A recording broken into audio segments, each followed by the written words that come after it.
And what's up, Kings fans, and welcome to episode number 58 of the Hockey Royalty Podcast, the official podcast of hockeyroyalty.com. I'm Scott Kinville, and no, I am not at the Staples Center. If you're watching this on the YouTube feed, I bought a green screen. I'm playing around with it. Sorry, Crypto.com Arena. I still can't get over that. I'm trying, guys. I'm working real hard at it. But anyways, we have got a really fun show lined up for you today. We're going to be doing some listener questions later on, but we got a few things to talk about. And to talk about those things, I, of course, have my trusty bandmates, the power trio that we are here at hockeyroyalty.com. First of all, our editor-in-chief, our leader, our guy that we all look up to. He's the one, he is the only, Mr. Ryan Sykes. Ryan, what's going on? Hey, Scott. I'm doing well. How are you? I'm doing pretty good. Like I said, just screwing around with this green screen, and this was the best I could do. So, it looks awesome. Yeah, thanks. Other than, that green around my head, I'm not radioactive. Just anymore. Yeah, well, that's true. Yeah, it took a while, but oh boy. And anyways, the other part of our power trio, our triumvirate, if you will, he is the rising star of LA Kings social media. He is the master of everything analytics. He is the emperor of analytics. He is the prince of PDO, the count of Corsi, and I think he's at a special location, which is why he's not on the video screen. He is the one, the only Mr. Russell Morgan. What's going on? What's up, Phyllis? It's good to be back again. It's getting down to the nitty gritty here. It is. It's getting right down to the wire, actually. Russ, where are you right now? I am at Toyota Sports Arena at the practice, getting ready for practice to start. So just figured today would be a good day to see if we get any players back from injury. Hey, there you go. Have the Rain already practiced? Yeah, the Rain are actually just stepping off the ice. Samuel Fagimo and Martin Ferk were trading one-timers. So that was pretty fun to witness. Now they're hopping off, and it should be the Kings' turn here soon. Very cool. Did they break any glass? Glass is okay. Okay, just making sure. We want to make sure that you are safe, Russ. That's the important part. Guys, just before we get going, I just do want to throw in a quick, cheap plug. I have another podcast called Marty's Illegal Stick Hockey Podcast. And just last night, I had Joe Paterino from the Making It Rain podcast come on. And I'll tell you, what a fun conversation that was. We talked about some Ontario Reign hockey. We talked about the AHL Pacific Division. If you get a chance, it's on YouTube. You can find it on Apple Podcasts, Spotify, wherever you find your podcasts. Thank you guys for letting me throw in that cheap plug. I appreciate it. All right, now back to the business at hand. Well, guys, unfortunately, we are coming off a loss. It was a 3-2 loss the other night to the NHL Pacific Division leading Calgary Flames. Basically, the Kings got Johnny Gaudreau. Again. Yeah, he made his presence felt very early, 10 seconds in. So, Ryan, some of your thoughts from that game? Yeah, probably about as bad of a start as you could draw up. Gaudreau shoots it from behind the goal and just takes kind of a weird bouncing in. I think, still some people were working their way through security before they could find their seats and sit down and whatnot. Like the Kings' response, Kempe with 2 goals there. Good to see that. Just kind of fell apart, though, in the third period. And, Tobias Bjornfoot, it's his 21st birthday today, and we seem to have a habit of doing podcasts on Kings players' birthdays.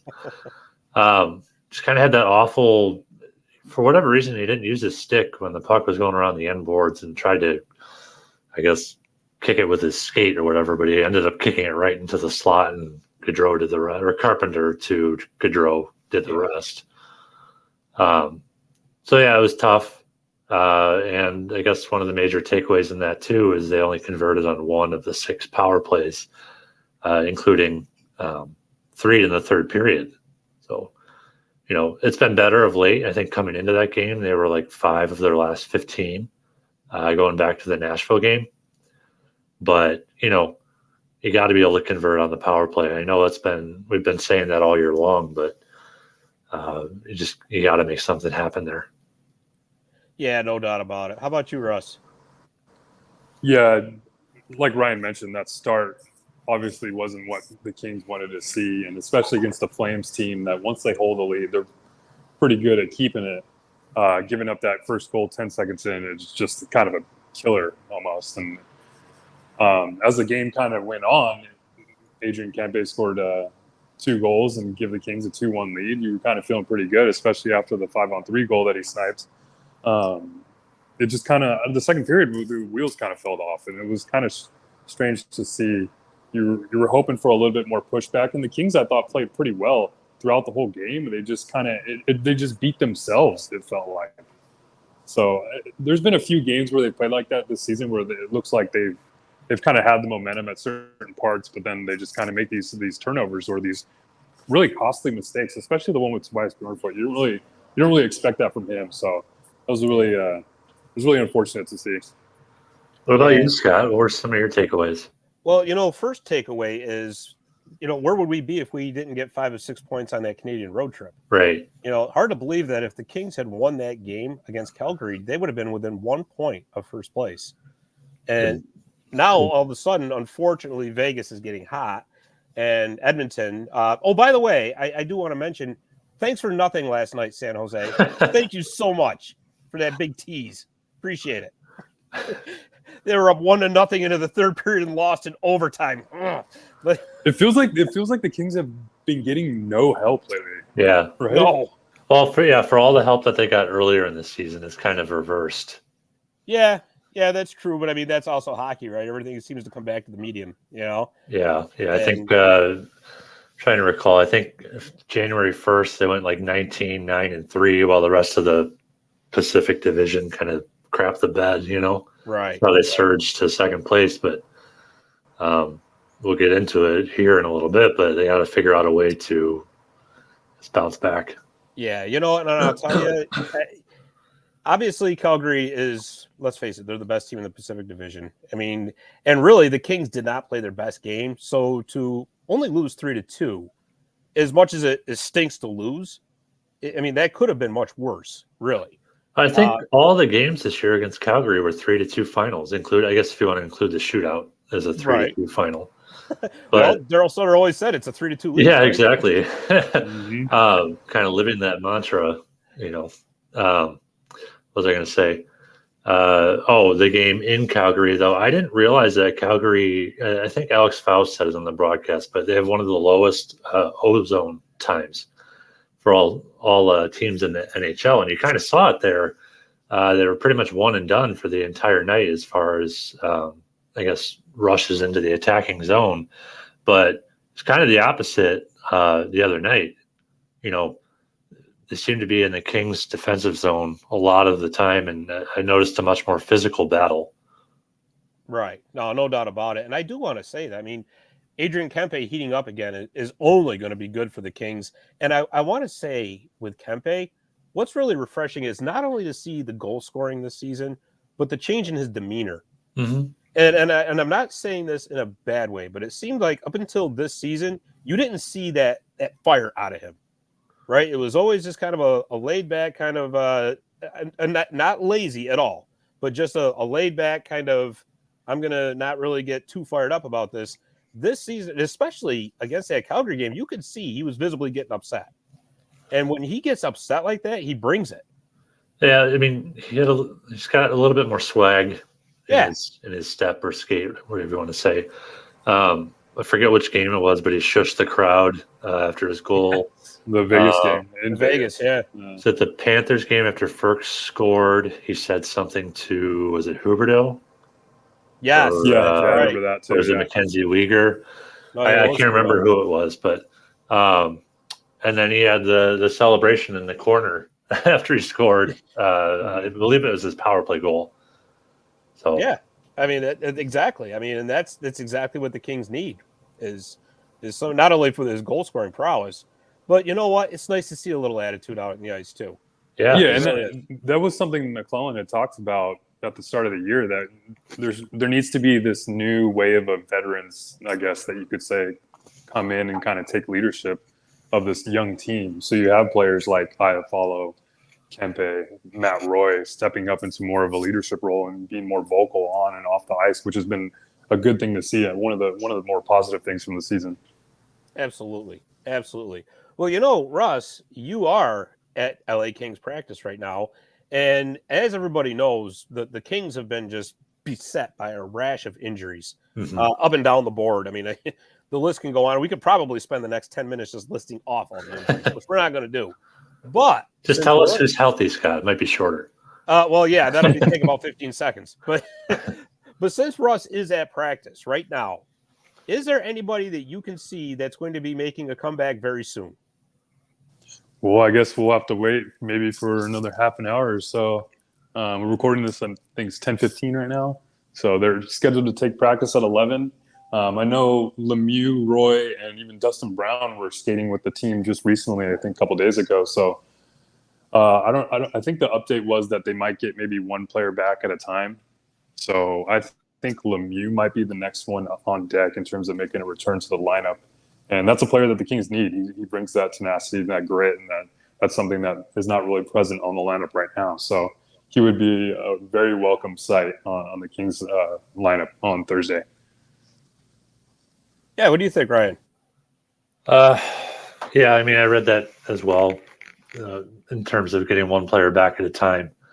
I don't really have anything to add in terms of the three players that are set to come back. But I do question, I've seen it floating around on Twitter a lot. Does Dustin Brown draw back into the lineup, or is he a healthy scratch, guys? Oof, that's tough. That really is. I think he's going to see some games. Just for anything. I mean, we know that Todd McClellan is a veterans coach, right? And you got to believe that he's going to do everything in his power to get Brownie some games. And for everything that Brownie has done for this franchise, of course, he deserves to get a few games in. And his leadership come playoff time, knock on wood. We haven't clinched the spot yet, so I got to be careful. But his leadership will be invaluable. However, who's going to come out to put Brownie in? And that's the really, really hard part. I mean, look what the kid line's doing. Right. Look what the kid line's doing. Do you want to break that line up? I certainly don't want to see it happen. And I love Dustin Brown.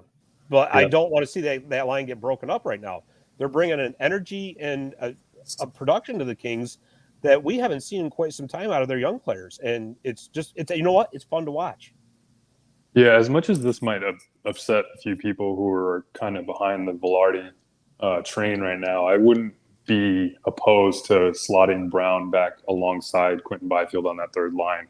Because, I mean, like you just talked about, Scott, he brings an invaluable leadership and experience to the Kings right now that they desperately need going into these vital and important games that they're going to be playing. So to have a player like Dustin Brown, who's been there before, who's coming off a lot of rest right now, and if he's fully healthy, I mean, I think that's just really a good chip to have going down toward the end of the season. You slot him in on the Lizotte line, though. Yeah, well, then I think once Lemieux is healthy and Lizotte is healthy, I think you have to have those three together with Kaliev because they were really productive as a trio. So, I mean, it's really been the third line that's really been kind of the interchangeable part of the Kings lineup in terms of adding and placing new players or what's so be it. So, I think you just have to put Brown alongside Quentin Byfield and maybe see what they can do as the season gets to the end here. If that's a valid point as well. I mean, and actually, the Kings would have the option to send, say, like a Gabe Velarde back to Ontario for the Calder Cup playoffs, I believe. Yeah. Obviously, Quentin Byfield's not going anywhere, but if it came right down to it as far as playing time goes, that would be an option as well. I don't know if that's the road the Kings are going to take. Nobody does at this point, but that's an option too. I think you got to look at it this way. I mean, if let's say Gabe Velarde does get sent back down to the AHL, I think this kind of this last stint that he's had with the Kings, I think it's been a successful one for him. So he's got to be going down there with a lot more confidence, thinking like, okay, I went back to the NHL, I got my feet wet again, and I was a productive player for a few games. So I think that's something that could be maybe helpful for his development in the future. To be perfectly honest with you, I think Gabe Velarde has proven that he is an NHL player. I think so. I mean, I know he struggled last season with the 2C spot. We don't need to even talk about that anymore because it's done. It's over with. Mhm. And that was basically that's a dead horse. You're beating it, right? But the current role that he's in, and I'll tell you, I wasn't in love with the idea of having him play a lot in the AHL this year, but it seemed to have worked. It worked. It got him working on his game again, and moving him over to the wing was a stroke of genius. Yeah, I think if anything, it got him more comfortable playing on the wing. Exactly. There's less pressure there, and you know what? With his playmaking ability, it's great to have a playmaker on the wing. Yeah, I just hope he gets to the point, because it was funny because I mentioned during the game the other day, I looked over to Andrew Knoll after a certain play that had happened with Velarde, and there was an opportunity for him to shoot the puck. I forget when it happened. I believe it was during the second period, but I just kind of want him to get away from that playmaker mentality, because if he starts shooting the puck more, he's got a really good shot. And especially with the player playing alongside a player like Quentin Byfield, who's has been known as a setup type player. I mean, you got to have some type of shooting mentality on that line. And if Gabe Velarde can turn into that kind of sniper role, I think that will really benefit him in the long run. And Velarde had a 20+% shot rate in the AHL. Yeah, I mean, that's exactly it. I mean, yeah, we just want to see it now. I don't know, guys. Maybe he just likes to hear "shoot the puck," Gabe. But another guy I want to talk about real quick is Rasmus Kupari and the turnaround that he seemingly has gone through as well. Small sample size so far, of course, but he seems like he's a whole new player too. Yeah, and we're starting to see him utilize his speed a lot more on the outside, and that was something that we had kind of been talking about when he first got sent back down early this season, that he was a little bit more, I guess, passive in terms of utilizing that speed, because I mean that's one of his best strengths is using speed to get around defenders, and instead of skating around them, he was really just kind of skating at them. Mm-hmm. You're going to have a hard time doing that in the NHL, and it's been good to watch him play these last few games. Oh, no doubt about it. What do you think, Ryan? Yeah, I still think his best game was against the Predators. The last time we spoke, he had that beautiful assist on Byfield's goal, right in front of the crease there. He's been light years better than he was, in whatever the 30-some games he played before he was sent down. In a weird way, I think Byfield and Kupari have kind of made each other better. That's a good point. Yeah, for sure. Yeah, no doubt. And yet at the end of the day, it's helping the team overall tremendously, not just this season, but moving forward. Just to have these kids developing the way they are. That's obviously, that kind of goes without saying, I think. So. Sure.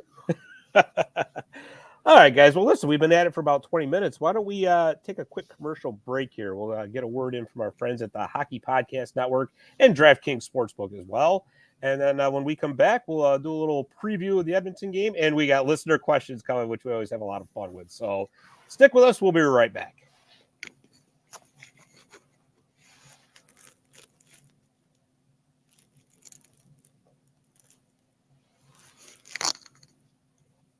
And we are back with more of the Hockey Royalty Podcast. Having lots of fun, as we always do.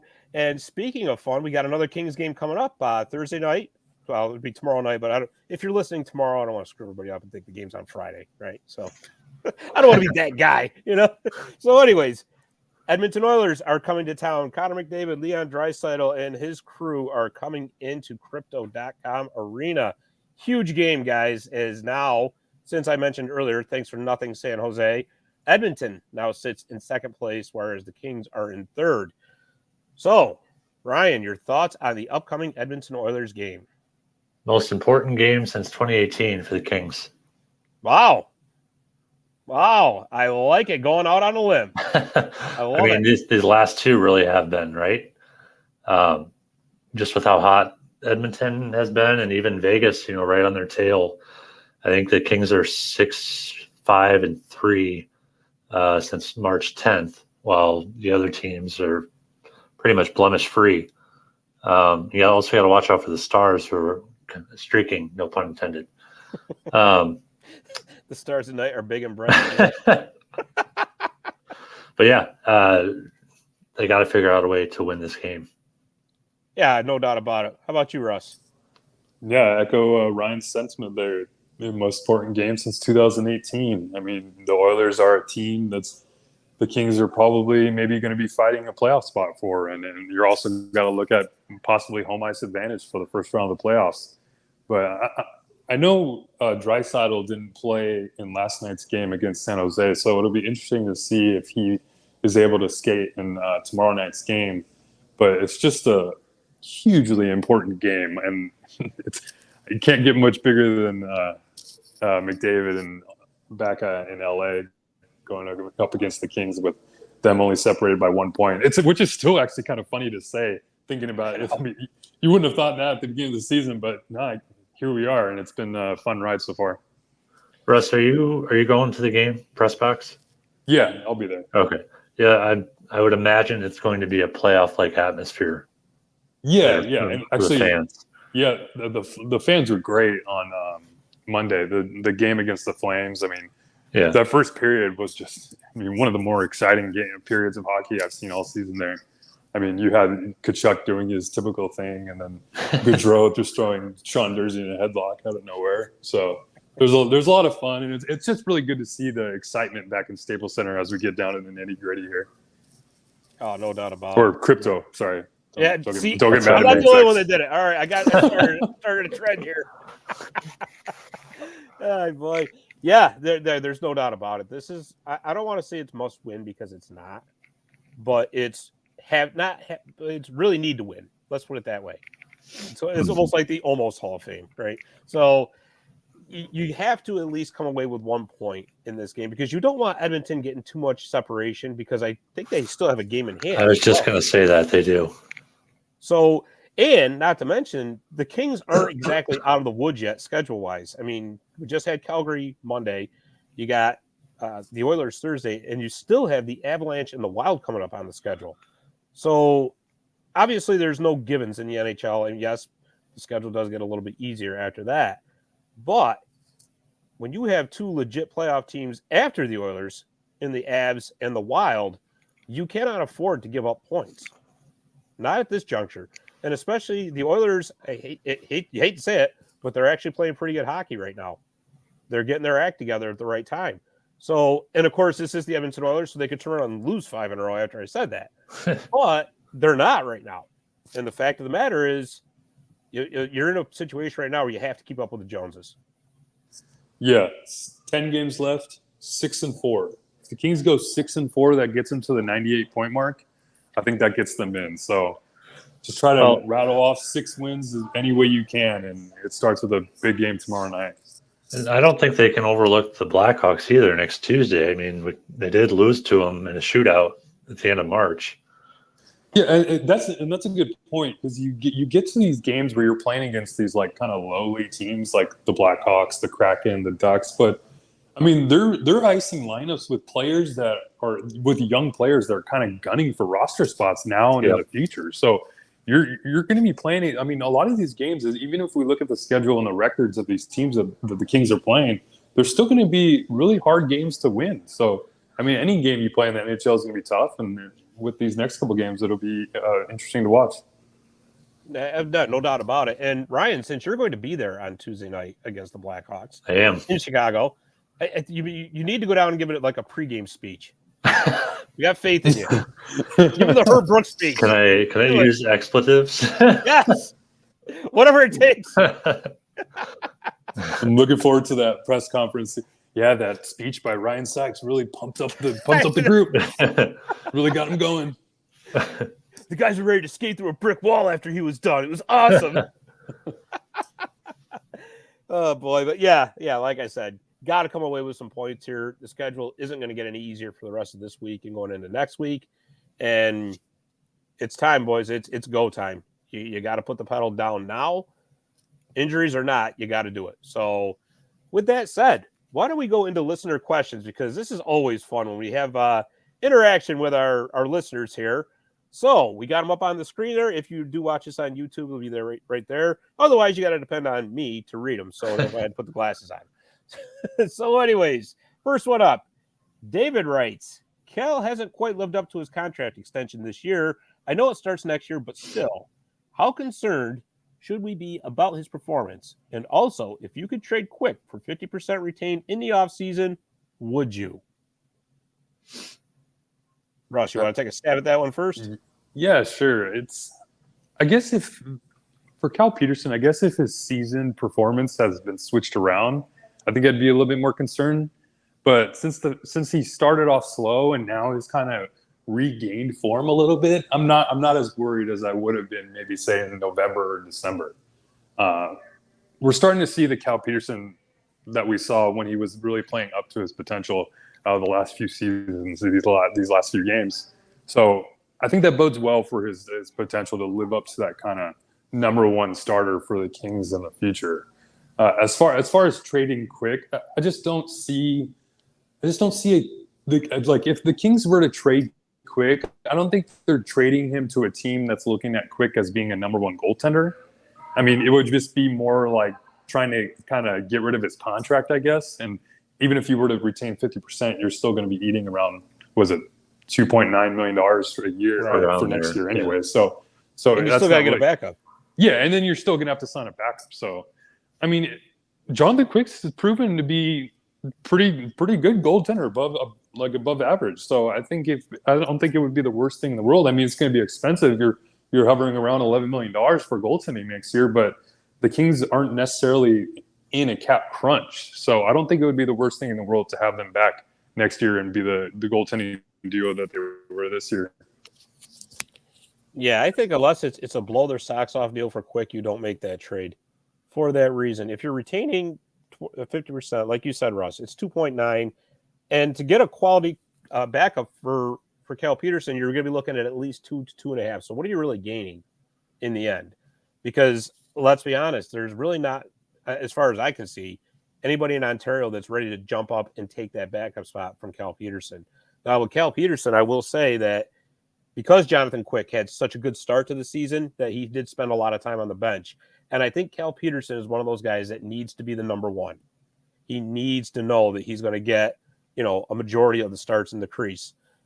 So that said, once he started getting those starts, you saw him play a lot better, getting into his rhythm and getting there. So I, like you, Russ, I'm not very concerned about Cal Peterson moving forward. I think he's going to be just fine. Ryan, what do you think? Yeah, I mean, just to kind of echo what you guys said, he's been much better since the turn of the calendar year. And, he just got 3 straight starts. I believe when asked, Todd McClellan responded because he's winning, And as far as the Quick trade, there's probably no better mentor that you could have for Cal Peterson. I would take every minute that you have with him under contract and let Cal learn from him. Might there be a shift in splits next year? There could be, but you guys also said it too. You get rid of Quick. I mean, who's your backup? There's one of my biggest things this offseason is the Kings have to figure out what's life after Quick in terms of a backup. Right, absolutely. And you know what? I didn't think of it that way, but you brought up a great point about mentorship for Cal Peterson. That's a fantastic point. It really is. So, moving right along. Richard Saravia, Dirty Harry. He's back. All right. All right. So, he's got a couple different questions in one tweet here. So, I'll read it all off and then we'll break it down. So, disregarding the injuries, which team do you want in the first round? And then he says, would it be better to send the young D guys to the Reign next season and give guys like Walker a chance before shipping him off after the deadline his value is higher? I think he meant to say when his value is higher. Yeah. Okay. So let's break that down. First of all, let's talk about the first round. Who do you guys want to see? Give me Edmonton. Yeah, I agree. I think the Kings play pretty well against Edmonton. I mean, if the Kings make the playoffs, they're either going to be the 2 or 3 seed in the West, so most likely Edmonton, or they'd be the second wild card team, which would be Colorado. So, give me Edmonton, and give me Edmonton on the road. I wouldn't mind a 3rd seed. Yeah, Ryan, like we were just talking about before we hopped on here. the Kings play better on the road, and I totally agree with your statement that you had mentioned, where if it would be more beneficial for them to start on the road, because I mean, when you start a playoff series at home, I mean, that first game is so important to the home team, because if you lose all the momentum going into game two and then going into the next two at the team's barn that you're playing. So, yeah, give me Edmonton and give me Edmonton in Edmonton to start game one. Wow, you mean what's in Edmonton?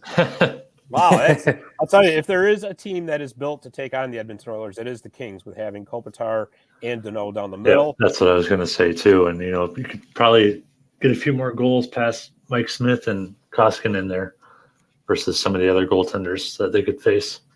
And you know what, guys, just to be different, I'm going to tell you, I want Vegas in the first round somehow, some way. Revenge? I want them. You want revenge? Or absolutely, I want revenge. All right, so let's go to the other part of that question. Would it be better to send the young D guys to the Reign next season and give guys like Walker a chance before shipping them off at the trade deadline? I don't think so. I mean, which young guys are we talking about here? I mean, I think we can all agree that Jersey's not going anywhere, right? No. Yeah. And at this point, so you got down. Yeah, I think he's talking when young guys. I think he's talking about like a Brant Clark, Brock Faber, these young players that are Jordan Spence, these young players that might be coming in that are on the team now. I see. Yeah, maybe. Yeah, that could be. I could see Jordan Spence with the Reign next year. I can see that. I think this is probably the biggest question. Defense is probably the biggest question for the Kings in the offseason, right? I mean, you look at their defense now and these players that have made a really positive impact in lieu of all these injuries, like Jordan Spence and like Sean Dursey and these young players that are making an impact now. I think it's going to be a real big decision for Rob Blake in terms of who you bring back and keep up with the NHL. I agree with keeping Sean Dursey because he's kind of become this kind of like culture guy with the Kings that fans are starting to rally around with a lot of the stuff that he's been doing. So Sean Dursey is a player I definitely keep around, but I mean, where does that leave the right side? I mean, you have Doughty, Matt Roy, Sean Walker, all under contract next season. Can you give Sean Walker another year with the Kings? Yeah, but then maybe you'd probably have to flip Sean Dursey to the left side, which I think he could play. I don't think that would be a problem for him. But then you'd have to start players like Brant Clark, I guess Brant Clark would probably have to go back to juniors. Brock Faber would have to be in the AHL, and then Jordan Spence, which wouldn't be the worst thing in the world for all those players. But when I watch Brant Clark play, that's just been a unicorn that the Kings haven't been able to find in terms of the blue line. And I think he would make a substantial impact in terms of bringing in more offense to the back end that the Kings have really desperately needed. Yep. Yeah, no doubt about it. And there's still other prospects coming too. That's the biggest thing. Wait, there's more? Yeah, I mean, you got Helge Grans is having a pretty good year. I mean, that's right. Maybe needs another year in the AHL, but you know what? I'll tell you what, because this all dovetails into the next question. So we'll lump this all together, right? So Larry wants to know, let's see, Doughty, Clark, Spence, Dursey, Roy, and Walker, which right-hand Ds will inevitably be traded this summer? And with Clark being AHL ineligible, he will undoubtedly come to the Kings. Whose spot will he take? Do you trade Dursey in the summer for a top 6 forward / left-hand D while he has peak trade value? So another one of those multi-question tweets, but that's okay because we're here to break it all down. First of all, before we get going with that, I want to say that I thought that there was talk about the CHL NHL agreement being amended so that some 18, 19-year-olds could come to the 18-year-olds, could come to the AHL. There was. I don't know if anything ever came from it. Yeah. I think that a lot of it mostly stemmed from the COVID year. Right. And then I know I talked about it more and more. It's been a big discussion. But I just don't see the CHL wanting to release those players from their teams even earlier than they do now. Right. So, all right. So let's see. Which right hand? Okay. So what he basically wants to know is who, if any, of the defensemen are going to be traded.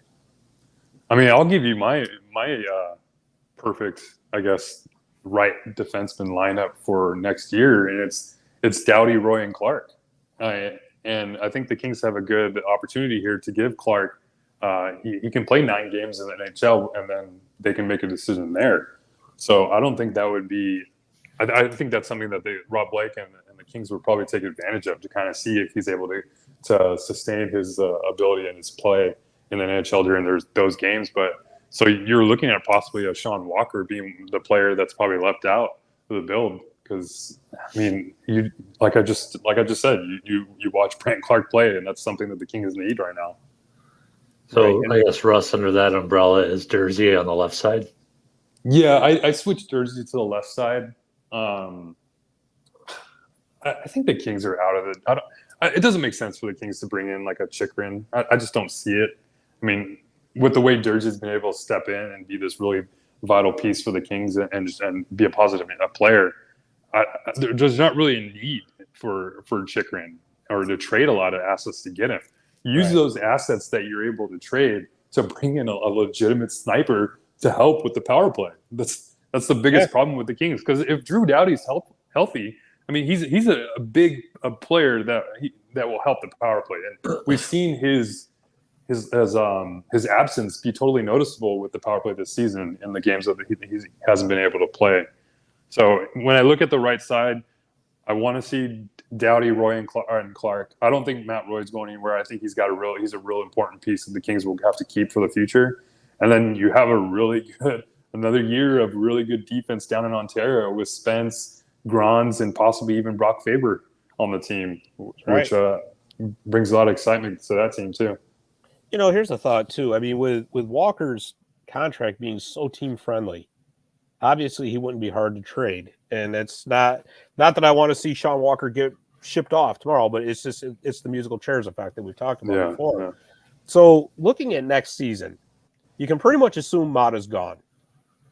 Are the Kings also going to bring back Edler? Yeah, we talked about that too. I wouldn't mind it, but then that probably puts Bjornfot back in the AHL, right? Right. Is that kind of where you're going with that? Yeah, that's exactly what I mean. So because you got Mikey Anderson, and if Dursey's on the left side, then you got it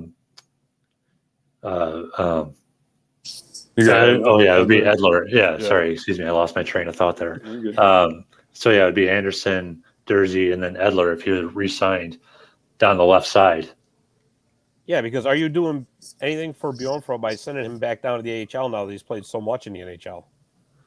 Yeah, I think you could bring Edler more as like a kind of platoon role, kind of fill in a little bit here and there, and then have Bjornfot keep getting his feet wet. It's just funny that he's already had over 100 games played, and he literally just turned 21 today. Incredible. So that's a lot of experience. You talked about it too, Russ, offline. You know, does that make him more attractive to rebuilding teams? Yeah, absolutely. And that's, if I'm looking, I mean, we talked about the depth on the right side, but there's also some pieces on the left side that the Kings can maybe potentially move, like a Bjornfot, who, I mean, a rebuilding team that looks for pieces to add to help the team in the future. I mean, to have a 21-year-old defenseman with that many games under his belt already, that's going to be very, very attractive to that team. Yeah, absolutely. And it's a great problem to have. Let's face it. Yeah, definitely one of those good problems. Just to finish up with this last question here about Dursey. As much as I like Sean Dursey, I don't think at this point they would get a top 6 forward or left-hand D for him. I think they would have to probably add a little bit more in, as great as he's played. And frankly, I don't really want to see him go. Yeah, I don't think you're alone there. I think Kings fans have kind of taken a liking to Sean Dursey, and as well they should be. They should, because the way he's played and the passion he showed, he's like this team player that the Kings have, I don't want to say lacked, but it hasn't really been as visual on the ice. So he's willing to drop the gloves to protect his teammates and get into dirty areas when some won't. So that's something that the Kings would desperately need. No doubt about it. No doubt. All right, so Ryan, let's spin the question wheel here and see what comes up next. All right, and there he is. He's back, Richard. How excited are you guys for the Calder Cup playoffs? We have a great chance to win it all. Yeah, very excited about the Calder Cup the Calder Cup playoffs. As a matter of fact, Joe and I were just talking about that last night. The West is kind of tough, though. Ontario has a outstanding offense, best in the league, I believe. Stockton's a very, very well-rounded team. They don't seem to have any really glaring weaknesses. And I got to tell you guys something before we came on. So it's, 142 here in the East. I'm watching the Chicago Wolves and Texas Stars on AHL TV just to kind of do some scouting here to see what the other teams are doing. And the Chicago Wolves team looks very tough as well. So it's going to be a battle. And I can tell you living here in the East that the Utica Comets are going to be pretty tough in the Eastern Conference too. So just wanted to throw that in. What do you guys think? Yeah, I'm stoked for the Calder Cup playoffs. Just as I'm watching some players take the ice. Looks like Elias Anderson's wearing a purple jersey. So that's interesting. Extra skater? Yeah, possibly. But yeah, I'm stoked for the Calder Cup playoffs. With the lineup, I think it's just invaluable experience that these players like possibly a Gabe Velarde or Samo Fugimo and these young players that we'll be able to gain. Because, I mean, the Calder Cup playoffs, it's playoff hockey. And you can't get much better in terms of playing some real meaningful games like any type of playoffs anywhere, and especially in a professional league like the American League where you're going against some really good teams. So it's gonna be great in terms and helping out with some of these young prospects' development. And you know the thing with the Calder Cup playoffs too is those opening series are 5-game series, so those are even more intense than having full 7-game series throughout all the way through. Because those I'm telling you, man, those short series are the scary ones. One wrong move and you're done. So yeah, I think we're all in agreement. We're all looking forward to the Calder Cup. Let's see here. Oh, he also asked, how crazy is training camp going to be next season? He also asked about the injured players. We already touched on that. Yeah, I think, Russ, training camp is going to be off the hook next season. Yeah, these battles in training camp are going to be fun to watch. Who's that coming out? Security in the building. Yeah, right? I mean, yeah, like we just talked about, the right side of the defense. That's one of the bigger or one of the more notable battles you have to keep an eye on as we get next year. But just a start of a fun trend and future for the Kings. It's like Athanasiou just took the ice in a red jersey. What do you think, Ryan? Oh, yeah. I mean, we already have the game against Vegas in Salt Lake City, right? That's been announced. Yeah, it's going to be, like Russ said, the position battles are going to be fun, especially the forwards, after Philip Forsberg is signed, how everything falls into place after that. Yes, I love it. That's awesome. And he also wants to know, which jersey do you want the Kings to wear the most next season? I can answer that one. I want to see the Chrome Dome jerseys minus the Chrome Domes. Oh, man. You don't like those, Scott? Can't stand them. Oh, I hate the domes. I like Love them. the jerseys. Can't stand the domes. Yeah, I like them. I've seen both sides of it, but I think they're scheduled to wear it next late April. So very cool. All right, so I think they're also going to bring back the reverse retros in some fashion. I heard about that. That I'm looking forward to. I like that idea. Did you guys like the Saturday home grays? They weren't bad.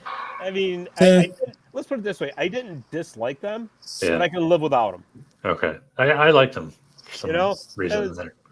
I mean, I might be like in the minority opinions on this one, but you know what I didn't like about when they did the gray jersey with the 50th anniversary? I just didn't like the way the gold looked. Maybe it was just me because it just kind of messed with my eyesight. Kind of like when this green screen goes haywire behind me and I look like I'm radioactive. Oh boy! All right, what else we got here, guys? I think we got a few more, don't we? Let's scroll down. Yeah. So let's see. Robert Barton. Assuming fully healthy, do the Kings make the Western Conference Finals if the Oilers and Flames are the first and second round opponents? His take is yes, they do. Oof. Who wants that one? Ooh, Go ahead, Ryan. I was going to say anything can happen in the playoffs, right? I mean, look at 2012 for a prime example. All you got to do is get in. Any team can get hot. I think the Kings can win at least a round. Depending on any confidence built up from that round, sure, yeah. If they're playing the Flames, there's obviously no shootouts in the playoffs to beat the Flames, but yeah, anything can happen. What about you, Russ? Yeah, like just Ryan just said, if we go back to 2012, the Kings made the playoffs as an 8th seed, and we saw what happened there. So it's just really for a Kings team, the way they're built, just get in and see what happens, really. Because, I mean, when the Kings play their game, we've seen them be able to play up against really any opponent in the National Hockey League. So just try to get in is really all you got to do. Well, you know, the thing is, too, especially if they have, say, Doughty and Mikey Anderson back by the playoffs, that's going to be huge. So I think they could do it, obviously. Like you guys just said, get in, and that's the important part right there. Certainly have got the strength down the middle. You certainly got the goaltending. And like I said, you get Doughty and Anderson back, and there you go. So, all right, moving right along. Gollum wants to know, what's the fan consensus on RD3 heading into next season? Does 26 get a shot at regaining his spot? And 2, do the LA Kings go out for another top 6 forward, say DeBrusque, for example, by trade, but then go budget for left D to get DD a size who can play big business with 8? Sorry about that. The writing was kind of small, so I was trying to read that. Even with my glasses on, it was like, oh. Anyways, so we touched on some of this stuff already. Yeah. Right. So we talked about Walker. I'm kind of curious what you guys think about this top 6 comment, though. You know, yeah, I mean, if you're not going to swing for the fences with Chychrun, you still got a lot of trade pieces available to go after that sniper like Russ mentioned. Now, would you rather see them go that route or throw the Brinks truck at, say, a Philip Forsberg? I do think they're going to go after a top 6 forward this offseason. I've kind of changed my stance on the whole Chychrun thing. You know, I really wanted the Kings to go all in on him, but after seeing what it would cost at the trade deadline, I'm not so sure that his value actually goes down over the summer. Coyotes don't have to trade him. Kings want him. So, I mean, if you use some of the money that's coming off the books this summer, I think you have to make a hard push for Forsberg. You have to. It's just, you look at all the finishing metrics and where they're at offensively. Adding a guy like that, he helps you out on the power play too. You got to go all in. Yeah, I agree. It's the top 6 is really the place where the Kings need to address the most. So Philip Forsberg, yeah, if the Kings can make that happen, absolutely. It's going to be probably a commanding deal that he's going to have to take, or that a team's going to have to offer him, whether it be the Predators or another team. Because, I mean, you're probably talking around 8.5, close to $9 million for at least 5 or 6 years. So that's going to be, I mean, but he's a player that's definitely worth it. We've seen the way he's playing this year and kind of elevated the Predators to where they're at right now. So, Russ, you kind of have a sleeper forward to go after, though, right? I do. And yeah, Mason Marchment. That's he's a left wing playing for the Florida Panthers right now, who's lighting it up. I think he's leading the team in points per game. 6'4", commanding presence on the ice, willing to drop the gloves, and he's playing a scoring type role for a team that's going to be gunning for a Stanley Cup championship this year. And I think one of the real tidbits that caught my eye when I was looking into him is that he was playing on a line with Trevor Moore on the Toronto Marlies when they won their Calder Cup. So really? I mean, if you can have a line of Marchment, Deneau, and Moore next year, man, that sounds great to me. And he's a player that I wouldn't expect to really be that expensive as a player as Forsberg. Maybe you're looking at maybe $4 to $5 million per year. The one thing that about him though is that this is really his first full year in the NHL. So there is some questions whether he's just being as productive this year because he's playing on a team like Florida, who's really, really good this year, or this is really the type of player that he's going to be for the future. So if I were the Kings, I would probably make him an offer of, say, 2 to 3 years. Don't really give him a lot of long-term value, so there's not a lot of risk there. But, I mean, yeah, if you're looking for some size and some scoring ability, Mason Marchment is definitely a player I'd look to. I mean, very interesting. They were kind of saying the same thing about Michael Bunting, though, right? Yeah, right. It's funny because I remember watching Michael Bunting play in the AHL the last few seasons because he was playing on Tucson, and he looked to be a pretty dominant type player. I mean, obviously, we've seen players that can excel on the AHL that aren't able to translate that to the NHL. Lisa Anderson. But it's just. I mean, for Michael Bunting, it looked like he was a player that could be successful in the NHL. We're starting to see that playing alongside Austin Matthews. So maybe maybe that's someone that like Mason Marchment is able to do as well, and maybe he'll be a player that will be a high priority when UFA hits in the summer. Wow, that's very interesting. And don't forget, with Forsberg, Nashville is still very much so wants to keep him, and they can offer that 8th year. So have we cooled on Connor Garland as a potential trade target in the offseason? Say he's not as high as, Russ kind of sold me on Marchment too. But I am still interested in Connor Garland. He's more of that like Trevor Moore, scrappy forward kind of player, where I think the Kings need to kind of prioritize the shooter first. Right. I think, there seems to be this kind of like group of forwards that are kind of rumored to be available. You got like Connor Garland, Brock Besser, who's also Canuck, Jake DeBrusk, who has been rumored to be available. So there'll be. It's got to be. It seems like trades would be the best option for the Kings, especially with the amount of prospects they have to kind of clear up some holes or kind of unclog the pipes a little bit. So maybe it is a trade that the Kings are looking for instead of UFA. Yeah, you know what? This offseason is going to be fascinating. Well, the Bruins also, I guess, help facilitate a potential trade by locking in DeBrusk at $4 million for the next 2 years. $4 million. That's definitely attractive for the way he's been able to produce for that team this season. Yeah, you know what? The only thing that scares me about DeBrusk, if you're not happy playing on the line with Patrice Bergeron, I mean, he hasn't rescinded his trade request. Who's he going to be happy with? He's been pretty productive though. He's been very productive. Yeah, I mean, your concern is valid. Yeah, jeez, Oh boy. So let's see. What do you think, guys? We got time for one more or two? Yeah, let's do. That's the last one here. All right, beautiful. I always say that too. You got time for just one more, and I always end up getting in trouble. But anyways,